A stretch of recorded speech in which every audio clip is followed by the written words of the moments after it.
ഗ്രാമിക ന്യൂസിലേക്ക് സ്വാഗതം. താപനിലയിൽ മാറ്റമില്ലാതെ കേരളം തിളക്കുന്നു. അതിനിടെ ഏപ്രിൽ 25 മുതൽ 27 വരെ പാലക്കാട് ജില്ലയിലെ വിവിധ പ്രദേശങ്ങളിൽ ഉഷ്ണതരംഗ സാഹചര്യം നിലനിൽക്കുമെന്ന് കേന്ദ്ര കാലാവസ്ഥാ വകുപ്പ് അറിയിച്ചു.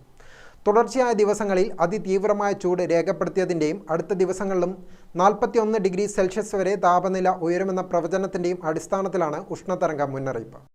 ഉഷ്ണതരംഗം അതീവ ജാഗ്രത വേണ്ട സാഹചര്യമാണ്. പൊതുജനങ്ങളും ഭരണേതര സംവിധാനങ്ങളും വേണ്ട ജാഗ്രത പാലിക്കേണ്ട സമയമാണിത്. സൂര്യാഘാതവും സൂര്യാതപവും ഏൽക്കാൻ സാധ്യത കൂടുതലാണ്. സൂര്യാഘാതം മരണത്തിലേക്ക് വരെ നയിച്ചേക്കാമെന്ന് മുന്നറിയിപ്പിൽ പറയുന്നു. താഴെ പറയുന്ന നിർദ്ദേശങ്ങൾ കർശനമായി പാലിക്കണമെന്ന് കേന്ദ്ര കാലാവസ്ഥാ വകുപ്പ് അഭ്യർത്ഥിച്ചു. പകൽ സമയത്ത് പുറത്തിറങ്ങുന്നത് പരമാവധി ഒഴിവാക്കുക. ശരീരത്തിൽ നേരിട്ട് വേരേൽക്കുന്ന എല്ലാതരം പുറംജോലികളും കായിക വിനോദങ്ങളും മറ്റ് പ്രവർത്തനങ്ങളും പൂർണ്ണമായും നിർത്തിവെക്കണം. ധാരാളമായി വെള്ളം കുടിക്കണം. അത്യാവശ്യങ്ങൾക്ക് മാത്രം പുറത്തിറങ്ങണം. പുറത്തിറങ്ങുമ്പോൾ നിർബന്ധമായും കുടയും പാദരക്ഷയും ഉപയോഗിക്കണം. കായികാധ്വാനമുള്ള ജോലികളിൽ ഏർപ്പെടുന്നവർ ഇടവേളകൾ എടുത്തും വിശ്രമിച്ചുകൊണ്ടും മാത്രം ജോലിയിൽ ഏർപ്പെടുക. നിർജ്ജലീകരണം ഉണ്ടാക്കുന്ന മദ്യം, കാർബണേറ്റഡ് പാനീയങ്ങൾ, ചായ, കാപ്പി എന്നിവ പകൽ സമയത്ത് പൂർണ്ണമായും ഒഴിവാക്കുക. വീട്ടിലും ഓഫീസിലും തൊഴിലിടത്തിലും വായുസഞ്ചാരം ഉറപ്പാക്കുക. കിടപ്പ് രോഗികൾ, പ്രായമായവർ, ഗർഭിണികൾ, കുട്ടികൾ, ഭിന്നശേഷിക്കാർ, മറ്റ് രോഗങ്ങൾ മൂലമുള്ള ആവശ്യത അനുഭവിക്കുന്നവർ തുടങ്ങിയ വിഭാഗങ്ങൾക്ക് പ്രത്യേക കരുതൽ ഉറപ്പാക്കണം. പൊതുജനങ്ങൾ സ്വയം നിയന്ത്രണം ഏർപ്പെടുത്തി പരമാവധി സുരക്ഷിതരായി ഇരിക്കണമെന്നും അഭ്യർത്ഥനയിൽ പറയുന്നു.